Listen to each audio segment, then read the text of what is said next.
All right, welcome everyone to the book launch for Ted Kooser's new collection, RAFT, which is going to be coming out from Copper Canyon Press. I have an early copy here. Of course, the real thing will be more beautiful and hardcover.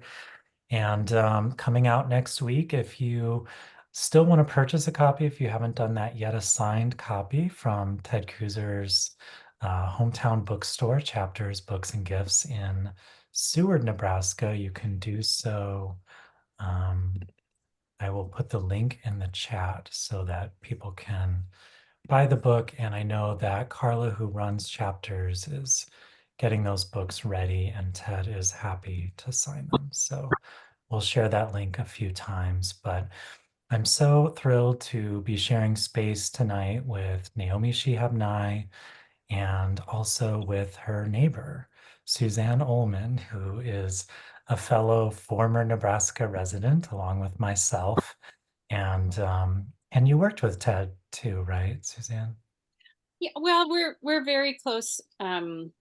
Friends feels strange. I had an uncle who died early on in my friendship with Ted, and Ted offered to fill the gap, and so he's like he is my uncle or my unca, as we like to say. Beautiful. Yeah, and Um, I'm from Seward, and my childhood home's right next to the Episcopal Church they attend, and he and his wife live on land that's maybe 3, 5 miles from where my husband's family homesteaded. So there's a lot of recurring themes in our symphony, so to yeah, speak. absolutely. Mm. Yeah, well, I was thinking because Naomi texted me yesterday, like, oh, would you mind if Suzanne joined us? You know, she's a neighbor of mine. She knows Ted. And I was just thinking that's so perfect because Ted's poems feel like they're being spoken to us as neighbors. You know, we all feel that sense of connection with him. And so to have Naomi's neighbor and someone who is close to Ted as well to join us and share a little love early on feels really perfect. Um, so do you want to tell a little story about Ted, Suzanne? Do Oh, you want to start it off? And I think you were also going to read one of Ted's older poems, Letter from October. yes. So um, I've lived in South Texas over 15 years now, and got to know Ted over 10 years ago. And at some point, we were home in Nebraska for Christmas, and we'd driven our very Texas seeming Ford F 150 up. And I was visiting with Ted's wife that day. We kind of played around in Lincoln for a while and then came back to their house in the Garland Hills. And his driveway is steep and down. And so I started my big 4x4 truck that isn't a 4x4, and I couldn't get up the icy steep driveway. And Ted wasn't home at this moment. And so Kathy and I were like, oh God. And we got out and we were digging and digging, and we got some big rocks and put some more weight because it's a big F 150, but it doesn't have 4-wheel drive. And pretty soon Ted came home, and I was just like a dog with my tail between my legs, and it was cold. And so we told him what was going on, and he just nodded like a Nebraska farmer would, and then went out to the garage where they keep a small Kubota tractor. And if you've read oh gosh, see, I'm blanking on it. He has written about the joys of starting a tractor in bitter Mhm. cold. Local wonders. Yep. Yeah, local wonders. Thank you. And so I was like, oh my God, I am the local wonder, inspiring this local wonder. And I want to just go hide in a snowdrift. And pretty soon you hear this little chit, chit, chit, chit, chit. And here comes Uncle Ted with his big hat on with the earpieces down. And he hooks up, and he towed my truck up the hill. And I was mortified, but I also felt like I am seeing something so glorious right now that most poets laureate don't do. Most of them do not. So that's just a little, if any of you are fans and you think, but is he? does he just have this persona that he takes on when he's writing these poems that Mm, makes him feel like he's sitting in my living room with a cup of instant coffee? And he does not. He will tow you out of an icy driveway if you need. mm, So I just want to close my comments by saying that before I knew you, Ted, I had love for you, and it is nothing but love that I feel for you now that I know you. And the poem of yours that I continue to quote to myself and others is a letter in October, which is Ted's favorite month. And if if you all just remember one thing, it's this last line. And I, who only wish to keep looking out, must now keep looking in. That's almost a Buddhist way of realizing what we're up to. So here's the entire poem, A Letter in October from Weather Central, 1994. Dawn comes later and later now, and I, who only a month ago could sit with coffee every morning, watching the light walk down the hill to the edge of the pond and place a doe there, shyly drinking, then see the light step out upon the water, sowing reflections from either side, a garden of trees that grew as if by magic. Now see no more than my face, mirrored by darkness, pale and odd, startled by time. While I slept, night in its thick winter jacket bridled the doe with a twist of wet leaves and led her away, then brought its black horse with harness that creaked like a cricket and turned the water garden under. I woke and at the waiting window found the curtains open to my open face. Beyond me, darkness. And I, who only wish to keep looking out, must now keep looking in. mm. Beautiful. Thank you so much, Suzanne. Thank you, Ted. Suzanne, I've never heard you read a poem before. I am your She's so good. biggest biggest fan in the neighborhood, and I have never heard you read a poem. This is impossible. This is such a beautiful experience, and you are a beautiful reader of poetry. Uh, I'd like to recommend to everyone here as well your own book. Could you put the details of your book, which is a Oh, very poetic memoir, but since it comes from the University of Nebraska Press, I think very appropriate to put in the webinar chat so people could look for it. It is a captivating account of a life and a place. So thank you, Suzanne, for joining us tonight. And we have Ted to thank for our being friends yes. because he wrote to me and said, I believe you two may be in the same neighborhood because you have the same zip code. And maybe you'll call Suzanne and welcome her to Texas. I think you'd already been here for quite a while, but not necessarily in the neighborhood. And we became instant friends. And I thank you, Ted, for not only being a friend to all these people who are here tonight, but for connecting other people to become friends. And I think your poems have done that for so many years. I was actually trying to remember when we had first met, and I think it was in Indianapolis. I could be wrong, but I felt as if I had known you for many, many years at the time of first meeting. And I think that's what poetry often does. It brings us into an intimate connection with another human, another voice, another sensibility, and we feel as if we're deeply linked, even if we don't know what the person looks like, have never been in the same state with them.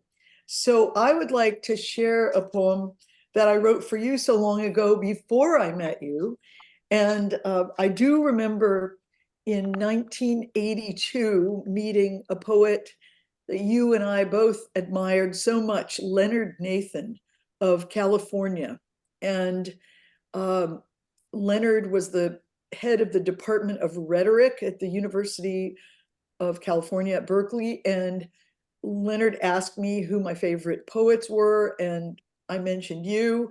And that was it. We were friends because he said you were his favorite poet too. And so then we went on to have a friendship for the rest of his life. So I think poetry can bind people in that way. And then over these years, you and I have continued to talk about Leonard and how much his poems mean. And I wish he were here tonight to celebrate RAFT as well. So here's the poem, Ted Kooser is my president. And this was written during the George W. Bush administration. When I travel abroad, I will invoke Ted's poems at checkpoints. Yes, Barnes. Yes, memory, gentility, the quiet little wind among stones. If they ask, you are American? I will say, Ted's kind of American. No, I carry no scissors or matches. Yes, horizons, dinner tables. Yes, weather, the honesty of it. Buttons, chickens. Feel free to dump my purse. I'll wander to the window, stare out for days. Actually, I have never been to Nebraska, except with Ted, who hosted me dozens of times, though we have never met. His deep assurance comforts me. He's not big on torture at all. He could probably sneak into your country when you weren't looking and say something really good about it. Have you noticed those purple blossoms in a clump beside your wall? So Ted, thank you for being my president all these many years, and having your poems there for us to refer to when we need an oasis away from the news and the constant breaking updates. And the sensibility of your poems is so restorative. And I went back after reading Raft and loving it so much, the new book. I went back to an early book I have of yours, Sure Signs, New and Selected Poems, that has this, just, it won't show, but the most wonderful picture of you in a hat on the back, Ted. And I found so many pages marked with Post-it notes that are before the Post-it notes had any stickum on them. That's how old it was. Like they were just little, or maybe these are just strips of paper. I don't think they even are Post-it notes, but they're fading, they're disintegrating. That's how long I've loved these poems. Your poems live with us, they encourage us. They are poems we've all shared with students over and over again. And I was thinking about a time I had during the terrible months in 2001 after 9/11. I was teaching at the Michener Center in Austin, and my students were very depressed. I had two Arab students and other international students, and we found ourselves, I would always urge the students to bring something they'd read during the week to class, just to kick us off if they wanted to do a quick reading, just to kind of get us back together. So many of them were bringing Ted's poems. And that was during the same season, I think, when I wrote Ted Kooser is my president. And later I would go to Nebraska and work in Lincoln and get to visit you and Kathy at your beautiful place and go to your studio in the little grocery store, which was just a revelation. And it was wonderful to be in Nebraska and feel as if I had already been there for years, thanks to your poems. The students at Lincoln were full of appreciation for you and all you had given them. I do remember that you and Kathy and I drove past I think the insurance building that you had worked in, and you pointed up at the floor where you'd worked, that really imprinted on my memory. And I just felt so grateful to get to be part of the atmosphere that you have written about most beautifully, and to go out and see the cranes and be there at 4 in the morning, freezing cold, and and be able to talk about you with students in your place. So thank you for this new book, Ted. We're excited to read some poems from it. I marked so many poems that I used an entire pad of post-it notes. And then James said, let's just go with the flow. We love all the poems. Let's just pick some and read them. So we will do that in a minute. So Yeah. thank you, James, for inviting me to be part of this and to be able to toast Ted and Kathleen and Nebraska and all of you who love his work. Yeah. It's a pleasure to be here. Thanks to everyone once again for joining us this evening. I just want to say quickly, I'll echo what Suzanne and Naomi both have said, that Ted's work serves as a place of refuge, a place of safety. And when I first came across his work, I was in my undergrad and, still trying to be okay with calling myself a poet. And it was his gentle voice that drew me in, the precise way that he sees the world. And then for years after, even after I did an MFA, I didn't necessarily think I needed a PhD. Yet there was this PhD program in Nebraska, and I knew that Ted was still teaching there.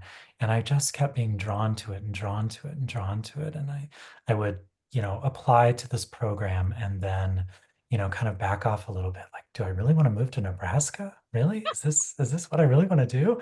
Um, and I ended up doing it, especially after visiting the campus, getting to know some of the other wonderful people there. And Nebraska turned out to be this gorgeous place, this wonderful circle of people. And it was both enlightening, calming, and amazing to work with Ted for several years on a weekly basis when he would offer his tutorial. It was an incredibly generous thing that he did for the students at the University of Nebraska, because he would just carve out this time to have us bring our poems to him, and we would meet with him every week for a semester. So I say it was calming, it was beautiful, but it was also terrifying because I was sitting with a former US Poet Laureate and Pulitzer Prize winner, Ted Kooser, who had become my poetry hero, and having to hand over my poems to him, and he would read them deeply, silently, several times, and then always said the most gentle, the most right things, and always kept me on the right track. And so I think that, that calmness, that safety comes through in Ted's presence. But even when we can't be with him, and we wish that he could be with us tonight, we wish he could be on screen, but he's not able to do public appearances anymore because of health reasons. But still, even when we can't be with him, we can be with him through his poems. And his poems carry that same deep, deep quality of presence. And I know that they make me feel like myself again. And I think we're very lucky to have Ted, to know that he's still writing and posting poems on Facebook. I mean, what a gift to everyone. So I don't want to take up any more time because I want to share bunches of poems from RAFT. So we'll move into sharing some poems from this beautiful new book that is coming out in the next week from Copper Canyon Press. And I think what I would like to do is start by reading the very last poem in the book, which is one of my favorites. And I will try to read it without bursting into tears. But the first time I read it, I just started crying. It just, that Ted's poems have this quality of simplicity, and they catch you almost unaware of what they're trying to do, what they're the beauty and presence that they're bringing to us. And so this is on page 94 in the book. It's called Bird, a little prose poem. This happened many years ago on a Saturday morning before a Memorial Day. I had driven my mother out to the Little Bethel Cemetery at Garber, on the high bluffs back a few miles from the river, where a handful of people were on their knees, brushing clippings away from the names on the markers, setting out tin cans of irises and peonies, or planting geraniums. And a big woman in blue stiffly lifted herself and turned to us. And mother, also in blue, went to her, and the two of them, schoolmates as children 70 years before, reached out and took each other's elbows, and they looked into each other's eyes, and the woman, whose voice faltered for an instant, softly said Vera, and my mother, whose voice caught too, said Bird. I just think what a beautiful way to end this book on a moment of connection between two people separated by 70 years, these classmates. And so like Ted to end something on a note of kindness and connection. Naomi, do you want to read some? That You was can read beautiful, a couple beautiful poems. reading, James. I'd like to read Moon Shadows for Laura Capp and just salute Ted's instinct for observation, always so acute and perceptive. Moon Shadows. All night, the moon was a lamp held steady, while an oak, alone on the crusted snow, composed a long letter, thoughtfully forming each word in the copperplate script of its shadows. From a window halfway up the stairs, I watched it at work, the pale blue airmail stationery smoothed and waiting, and the sentiments coming so slowly that I grew impatient and climbed up to bed.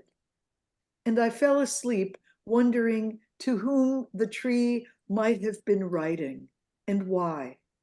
And when I awoke, the sky was gray and cold, the sun hidden in clouds, and the tree was just standing there, reaching up into a few scattered snowflakes, then beginning to fall, not trying to catch them, but letting them slip through its branches. And the letter, whatever its message, was gone.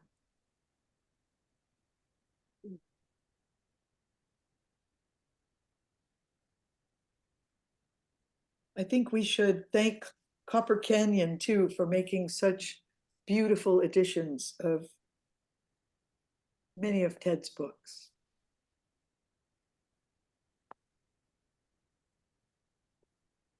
Would you like to read another one? Sure. Yeah. It is hard to choose because I've marked so many as well. So many, so many. Um, The whole book.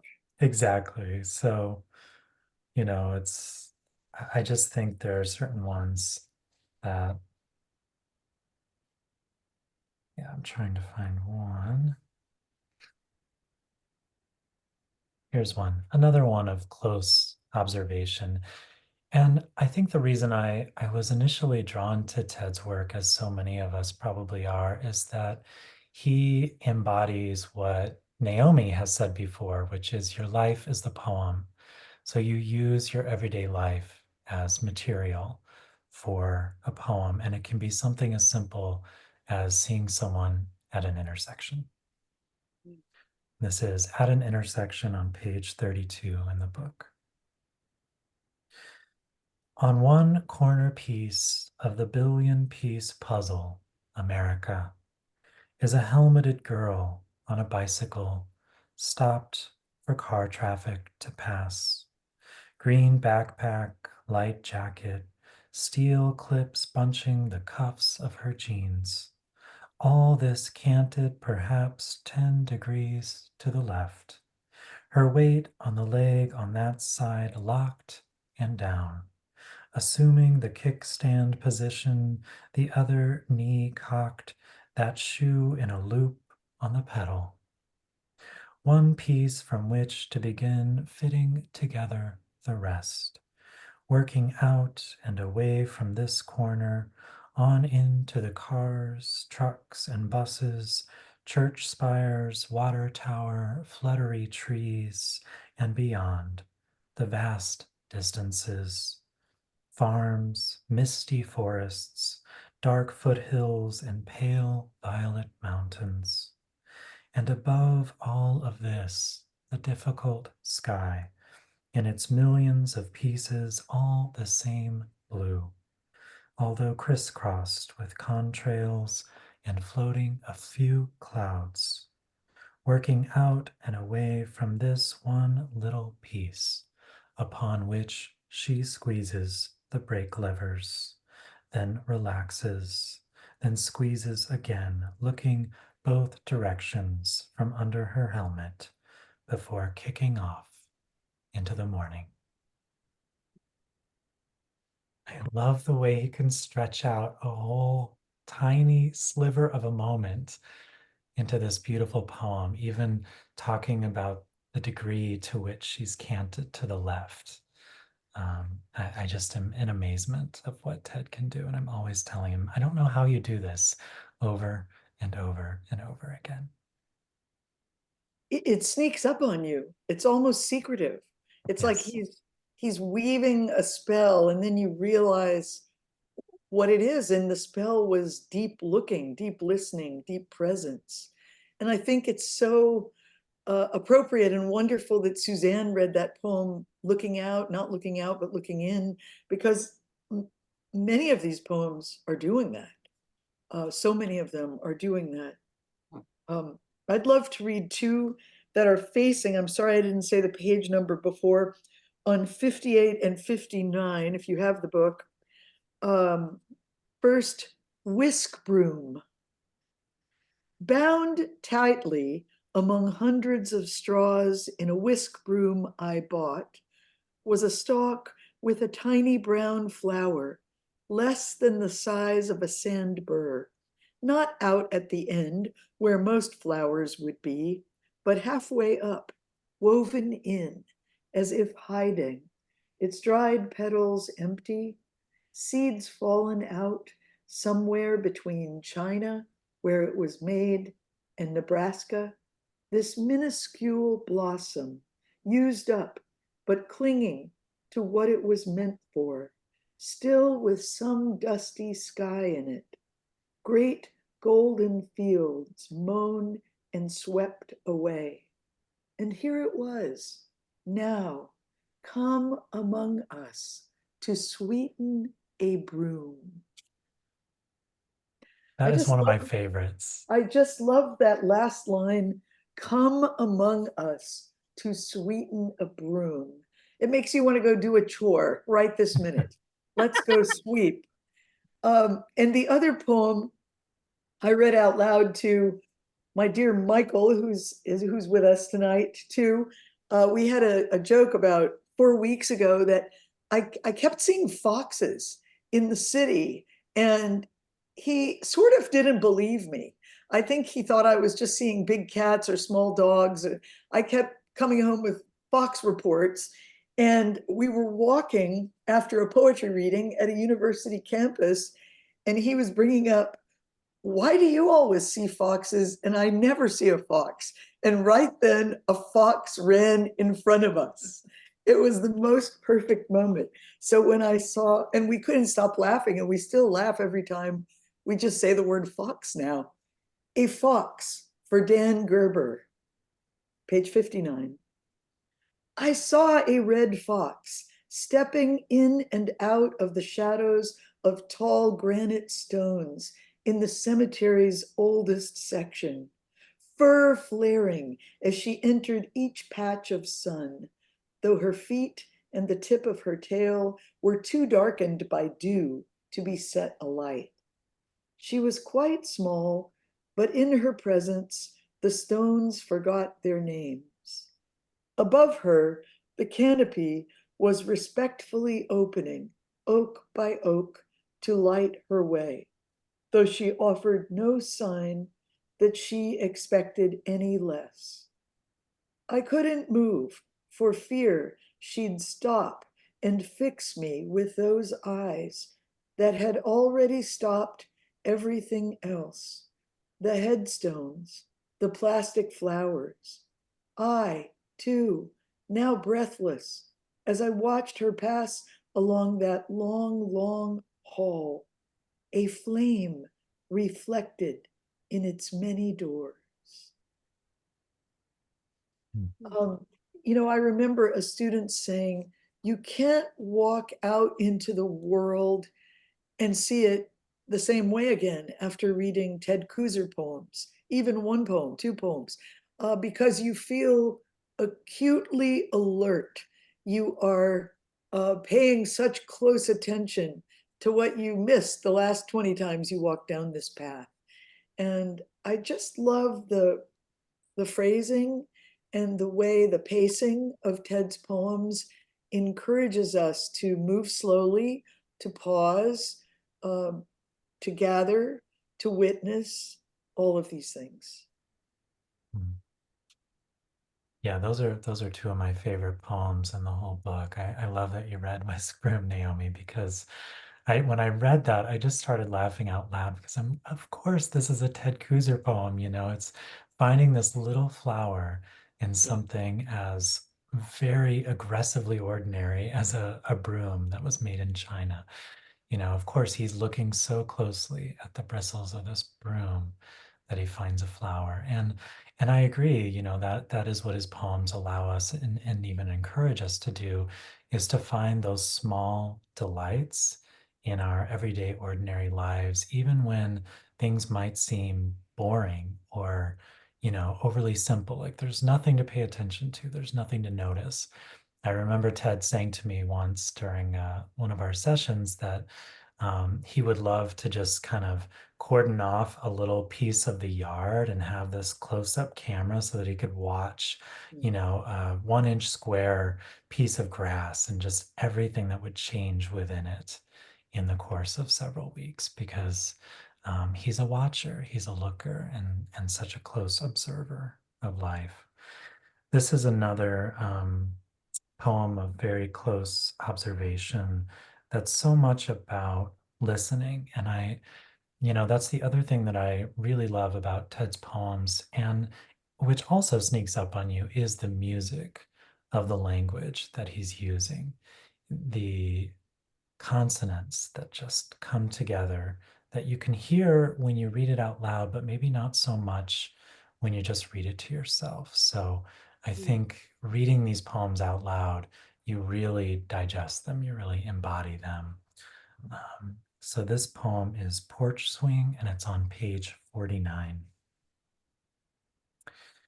Every board in that house, joists, rafters, studs, plaster, lathe, flooring, window frames, door frames, and doors, had a greater or lesser role in transmitting that creak, the sound traveling up, link to link, into the two rusty screw eyes, then into the blue tongue and groove open porch ceiling. A cold early spring breeze blowing through, chains rhythmically squeaking on into the wall of the front parlor with its pale yellow wallpaper, printed with white plumes like blown cirrus clouds miles above March, into an old farmhouse empty of everyone, chilled and shadowy, 9 in the morning. The farmer may be off trying some plowing in the wet ground on one edge of a field, his wife somewhere else, perhaps taking a few trays of eggs to trade at the store. The children all grown up and gone.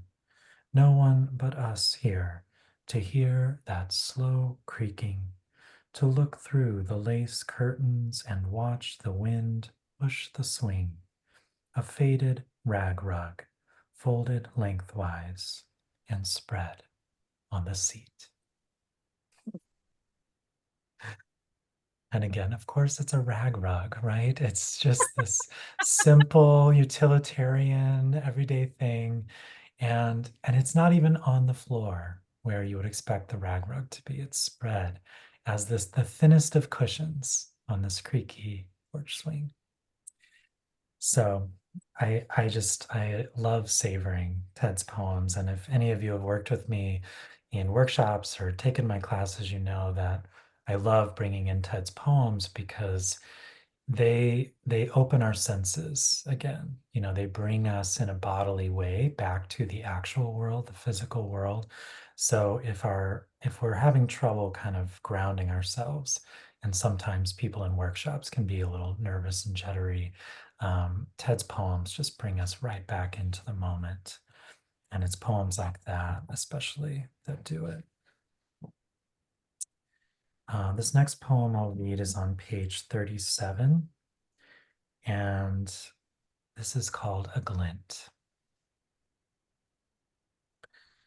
I watched a glint of morning sunlight climbing a thread of spider's silk in a gentle breeze.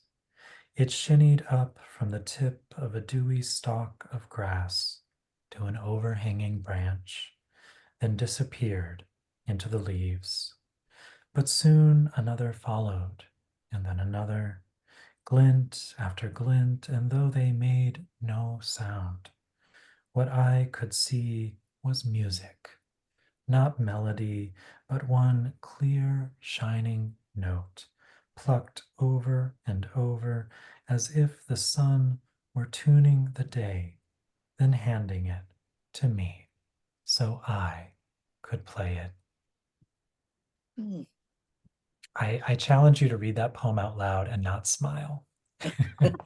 And notice the verbs in that poem. It's shinnied, and just Yes. all of the verbs. It's very active, and I love what people are writing in the chat about the specificity. And I think about the word soothe. When I hear these poems, I feel soothed inside. And you're right, James, the consonants are so carefully selected and arranged. I think that these poems have a great life when read aloud by anyone, anywhere, and would urge people to do it as often as possible. Well, I'd like to take the leap to read three very short ones here. I'll read Gauze on page 34. Gauze. Can a man in his 80s with cancer be happy? It seems that he can, cutting yesterday's gauze dressing in pieces to scatter over the grass for the wrens who've come back again after another long winter and are building their nests in his birdhouses built with old boards that he salvaged in happiness, which he hammered together in happiness too. Oh, that poem is breathtaking. Page 66, a meeting after many years. Our words were a few colorful leaves afloat on a very old silence, the kind with a terrifying undertow.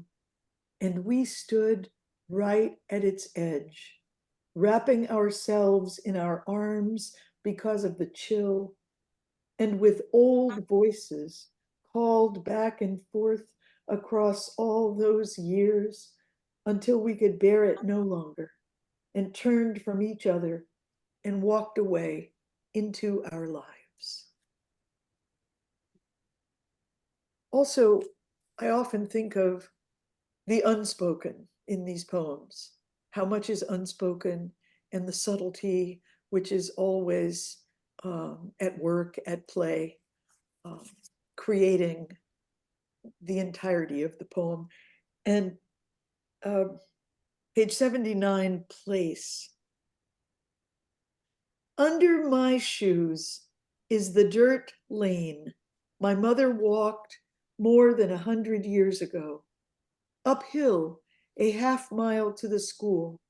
Some of these very same pebbles then, nested in dust, quartzite, pale yellow and white, gray and blue granite. You could set down your books and your sandwich, an apple, and pick out a big one and throw it as far as you could. But it hasn't gone far. Um, I keep thinking about a William Stafford poem where he said, "In life, I don't like much to happen." And how the plots of these poems, the actions of these poems are very understated and exquisite in their subtlety Mm. and depth. I'm just so moved thinking about walking on a road that your parents walked. Um, and many of us, have a chance to do that in our daily lives where we live, or sometimes we go back to those places and walk there. And uh, the enormous sense of wistfulness and longing and missing, and Mhm. Ted has an ability to um, apprehend that and bring it alive in so many ways that are never too much. They're just that right touch, that gift of poetry. Someone has written, thank you, Lisa, to have such deep roots, a gift and a miracle. And I think you feel that sense of rootedness in his poems. And one last comment. Um, I do think Lights on a Ground of Darkness Mm. is possibly one of the most beautiful prose memoirs, very poetic, I've ever read in my life. It's such an exquisite book. And just remember that title, Lights on a Ground of Darkness by Ted Kooser. It's a book of his I've found is a little lesser known by some readers, but is very worth finding. Mm. Yeah, and another, I love that book too, Naomi. And another lesser known one is The Wheeling Year. A lot of people know his Local Wonders book, but The Wheeling Year, which I think someone mentioned in the chat, it's these sort of prose glimpses, which are very much like poems in themselves, um, but are kind of contained in action and everyday movements. So also something that I really recommend. I mean, I remember reading that book in the morning over and over and just feeling so inspired. It was like starting my day with meditation. Just Yeah. felt like I was soaking in Ted's close attention to all those details. Someone has asked us to give the titles again. I was mentioning the prose memoir, Lights on a Ground of Darkness. And you were mentioning The Wheeling Year, Local Wonders. We should also mention, if somebody could put the titles in, we'd be grateful. Ted's written books for children, uh, terrific books. Ted is also a painter, an amazing painter. Um, Oh, yes, Suzanne has one of his paintings. right there behind her. Nice. I have one in the house too. I should have brought it. Well, I didn't know I was coming outside here to the studio, but beautiful painting. Um, Thank you, Ted, for all your work in these many mediums. But if you don't know his children's books, um, please check those out too. And apparently, Chapters Books does have signed copies of a lot of these books. So I you bet. can go through that same bookstore. We'll send you that link again. And they're wonderful people, like so many independent bookstores. wonderful people, and it really benefits the local community when you do that. My little plug for indie bookstores. Um, so I'll read a couple more, and it's still very difficult to decide which ones to read among this book. But this is another one of observation and again of precision. And as someone who strives for that same sense of precision both in life and on the page, I am in constant admiration of Ted's poems when he does this. So this one is Boy Feeding a Goldfish on page 27. There's a dance to it. First, the boy curtsying to peer through the glass as the brown sprinkles drift down, then bobbing back up to watch his finger and thumb as they pinch and sprinkle more food.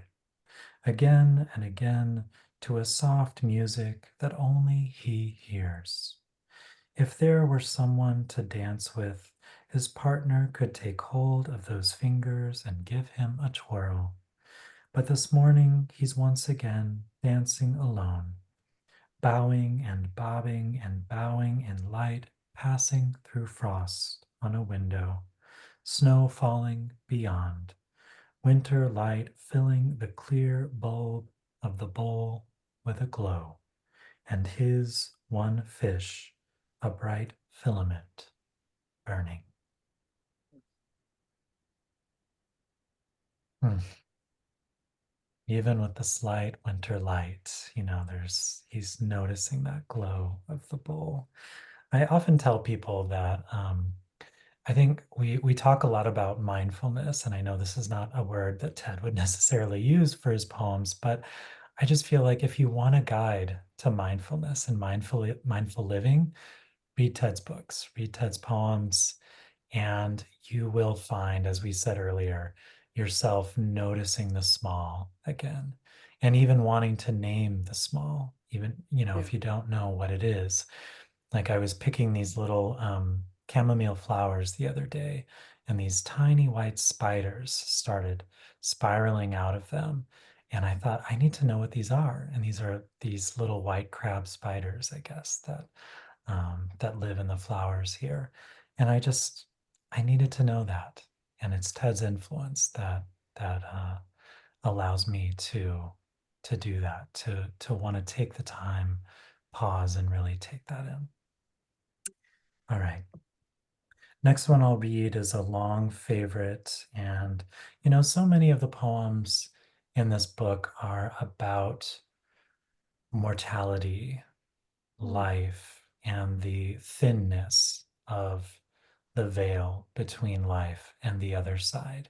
And yet, it's such a testament to Ted that you don't walk away from this feeling a sense of heaviness in any way, shape, or form. You just feel like he's speaking the truth, that he's someone who has lived long enough, again, like that neighbor down the road, who can just tell you the way it is. So, this is one of those poems that I think is about the passage of time and mortality. A Man with a Rake, and this is on page 7. Under his faded, soft fisherman's hat, and lifting his face to the early spring sun, he stopped for a moment to rest. Up to his ankles in leaves, he's drawn into the center of a circle of green. He's propped some of his weight on the rake, the end of its handle locked in a knot of his fingers, and this pressed to a cheek, his eyes closed. Before this, he was watching the rake tick around clockwise, minute to minute, a fine afternoon passing forever away. But he's figured out now how to slow it all down. Both hands clasped on the end of the second hand, holding it back. Mhm.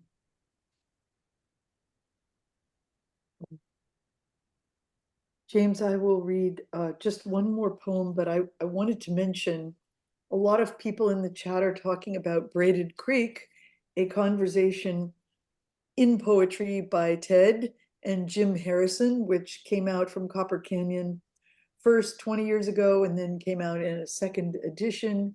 Uh, this is possibly the book I've bought more copies of in my life than any other single book. One year we gave it to everyone for Christmas and had incredible responses to the book. People saying it gave them back a sense of connection with language. These are very tiny poems, which Jim and Ted exchanged through letters. And also, you just can't go wrong with this book, Braided Creek. But so many people are writing about it being one of their favorite books. And if you don't know it, uh, find it, look for it. And something else I wanted to mention is that Joyce wrote in the chat, I hope Ted feels a huge group hug enveloping him. And I certainly hope that too. And I know James and Suzanne hope that, and we all hope that. And you too, Kathleen. There is a sense in poetry of the poem having this kind of circular effect, like a poem goes out and people read it, and sometimes they write back to you. And in a sense, that feels like a hug. Just you sent it out, they found it, it came back in some way to you. Uh, but Ted's poems have always felt that way for all of us who read them. And so we want to thank you, Ted, and send you all the love and care that you have given us all through these many years. And just thank you for RAFT, this gorgeous new book. And now we can all give this book for gifts this year. So I would like to close with a poem that I really love. It's probably the longer one I've read tonight. It's on page 8, and it's called It Doesn't Take Much. And there's a quote at the top, or it's in italics. And of these one and all, I weave the song of myself. This summer, I had a chance to spend time at the Harry Ransom Center in Austin, Texas, holding Walt Whitman's notebooks in my hand and paging through them. And it was really a life experience just to see his true handwriting on the page and to think he held this physical notebook. But we feel that same intimacy with each of these poems. It doesn't take much.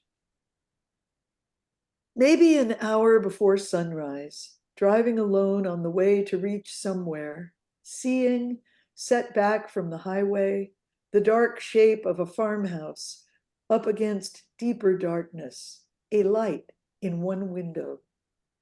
Or farther along into a gray, watery dawn, passing a McDonald's as brightly lit as a city, and seeing one man in a ball cap, alone in a booth, not looking down at his table, but ahead over the empty booths.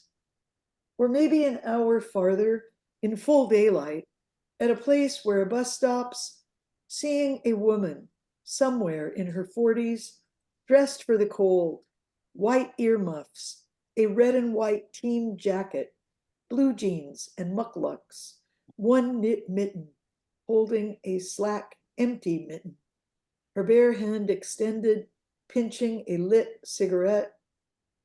Dry leaves, the whole deck of a new day, fanned out face down in the gutter.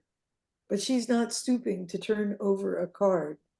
Instead, watching a long ash grow even longer at the ends of her fingers. Just that much might be enough for one morning to make you feel part of it all.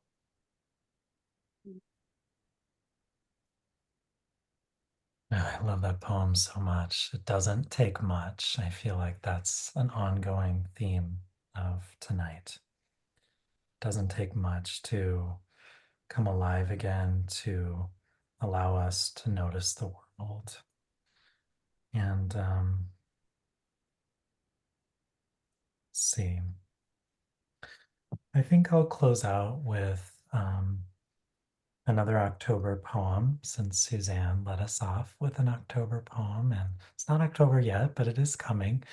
And it is Ted's favorite month, as Suzanne reminded us. So that feels important. And I just want to thank you all so much again for being with us tonight. I do hope that Ted and Kathleen feel themselves enveloped in the love that is just beaming out tonight. And we're recording this, so we'll send this out, and feel free to share it with anyone who might need these poems to feel that sense of aliveness again. So again, thank you, and thanks, Ted, obviously, for everything that you have given us and continue to give us. We deeply appreciate you. So this one is Nocturne on page 45. A late evening in early October, the windows thrown open, moths tapping the screens, and the tree frogs, well hidden in tininess, are parked in the gathering nightfall, ringing their tricycle bells, timing their ringing to overlap, so that the end of this day is one perpetual jingle, an alarm, the night nurse of darkness now in a hall that she darkens in passing, toward a room with a star blinking over the doorway, and the moon getting up halfway out of its bed. I love your reaction, Suzanne. Thank you all so much for coming. And thank you, James and Suzanne, for your great presences and spirits, and James for pulling this together. Absolutely. It's our pleasure. Thank you, everyone. Good night. Good night. Sleep well. Thank you again.